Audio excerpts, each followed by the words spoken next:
Senhor Jesus Cristo, meus irmãos, estou aqui hoje para gravar mais um vídeo para vocês falando sobre a palavra do Senhor.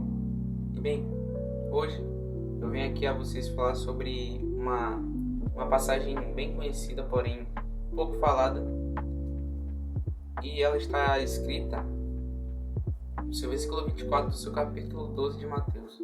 Bem, é uma passagem bem simples, porém muito complexa de se entender. Eu falei o contrário, mas enfim, é complexa porque, por exemplo, ela é simples de se ler, entender o contexto ali, mas é complexa de se entender no mundo espiritual. O porquê que aconteceu isso e como que isso se reflete na nossa vida. Bem, vou estar lendo aqui para vocês e estarei falando sobre a palavra. Bem, aqui no versículo 24 diz bem assim: mas os fariseus, ouvindo isso, diziam: este não expulsa os demônios senão por Beelzebul, príncipe dos demônios. Bem, aqui nesta palavra, meus irmãos, os fariseus estavam falando para Jesus que Jesus expulsa pelo príncipe dos demônios, que é Beelzebul. Beelzebul é literalmente um dos príncipes lá dos demônios, das coisas ruins. Bem, os fariseus, eles estavam irritados com Jesus porque Jesus ele descumpria a Torá, entre aspas, porque Jesus supostamente curou no Shabat, e os fariseus dizem que é errado curar no Shabat porque é um trabalho.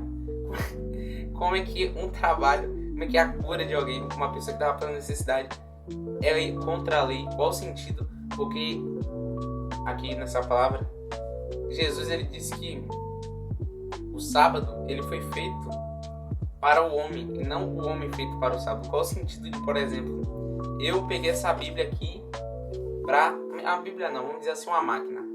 Uma máquina, ela foi feita para me servir. A máquina, ela simplesmente, ela moe grão. Beleza. Aí, com isso, essa máquina, tudo que ela tem que fazer para mim é automaticamente moer o grão. Então, quer dizer, a lógica dos fariseus é assim: você faz uma máquina que moe grão para você automaticamente. Aí, beleza, tá no dia do sábado. Beleza. De acordo com a lógica dos fariseus lá. Aí, supostamente você, por exemplo, você deixa essa máquina moendo grão. Porém, peraí que tá tudo errado. Não, assim não. Por exemplo, eu tenho uma máquina que moe grão. Porém, eu não posso usar essa máquina porque simplesmente é trabalho. É isso.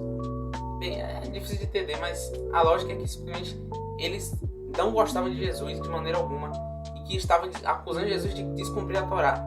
É como se eu fosse usar algo para o meu benefício, que é um benefício, Jesus curar as pessoas, porém eles não aceitavam porque eles tinham a interpretação rígida da Torá. E a Torá era o que? Os 5 livros do Pentateuco, ou seja, os livros de Moisés. Bem, os fariseus eles eram bem rígidos com a palavra de Deus. E Jesus disse que o sábado não foi feito, que o homem não foi feito para o sábado, porque o sábado foi feito para o homem, ou seja, não faz o menor sentido você fazer uma máquina que você tem que servir a ela. Esse era o foco da minha lógica. Mas enfim, qual o sentido de você fazer uma máquina e você tem que servir a máquina? Ou seja, os fariseus eles estavam loucos, para se dizer assim, porque simplesmente não estou falando que Jesus é uma máquina, mas enfim.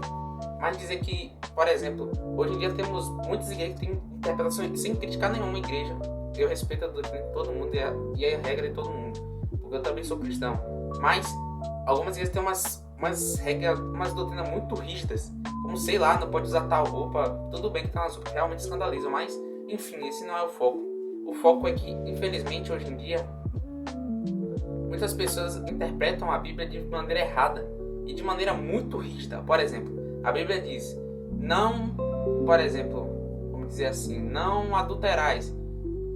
Como Jesus falou, que, como vocês ouviram, não adulterais. Porém, eu vos digo, todo aquele que olha para uma mulher de forma impura já adulterou com ela. Ou seja, muita gente já olha assim: ai meu Deus, então eu não posso mais olhar para uma mulher, senão eu vou adulterar. Cara, pelo amor de Deus, né? Não é assim que funciona.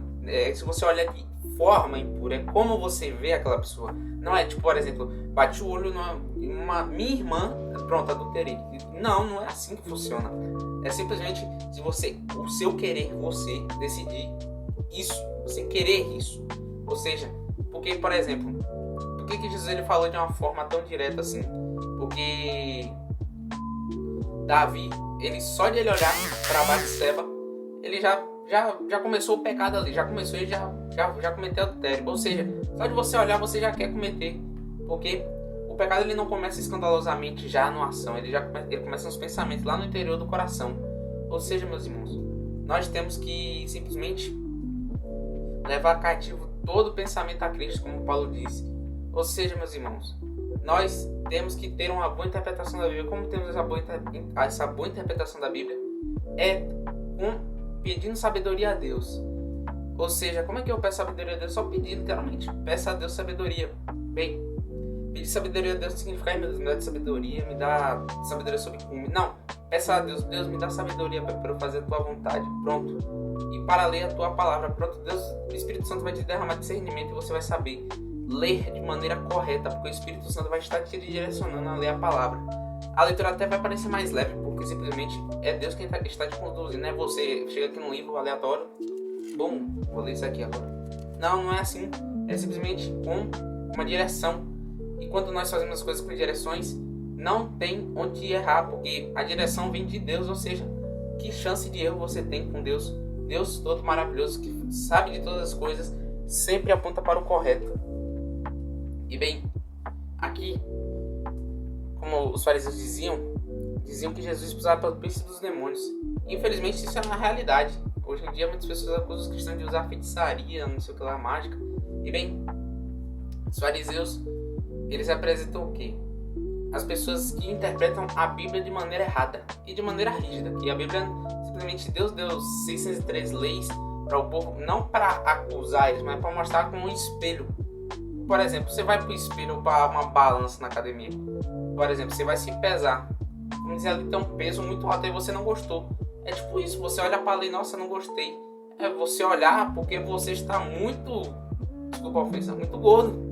Ou seja, você está tão cheio de pecado que você está gordo e você não gostou do que você viu. Ou seja, meus irmãos, nós temos que emagrecer de pecados. Como assim emagrecer de pecados? Que loucura é essa? É simplesmente você treinar o seu espírito, a sua mente, a sua alma, o seu corpo, para que eles venham ser submissos a Cristo e levar todo o pensamento cativo a Cristo. Ou seja, meus irmãos, nós venhamos ser submissos a Cristo e que não venhamos ter uma interpretação errada da Bíblia.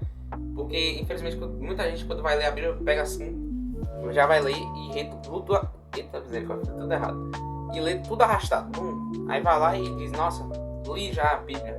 Aí a pessoa pergunta, você leu o quê? A pessoa nem lembra, porque simplesmente leu qualquer coisa e diz, eu li.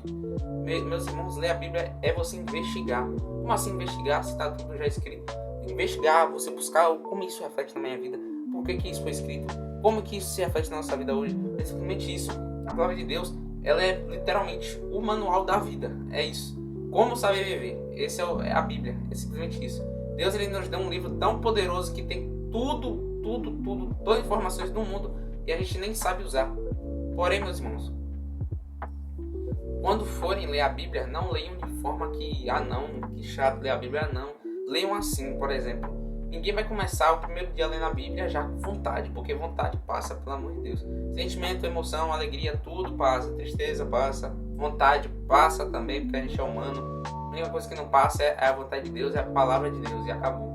E, bem, para você começar a ler a Bíblia de maneira correta, como é que eu faço isso? Simplesmente, e também ter uma percepção correta, é simplesmente você começar a ler e investigar a Bíblia. Por exemplo, vou ler Gênesis 1. Aí, o primeiro versículo da Bíblia fala que Deus criou os céus e a terra. Ou seja, não me lembro direito, mas era tipo isso. O que isso significa? Você pode simplesmente investigar por que Deus criou os céus e a terra, por que os céus primeiro e a terra depois. Aí você começa a investigar a Bíblia, como isso reflete na minha vida, como é que Deus fez isso. Ou seja, meus irmãos, investiguem a Bíblia para que não sejamos arrogantes e ignorantes, e que sejamos investigadores, e que investiguemos essa palavra maravilhosa, esse alimento que Deus colocou em nossa vida. Ou seja, meus irmãos, é isso a palavra de hoje, e muito obrigado por ter visto esse vídeo, e Deus abençoe a vida de vocês.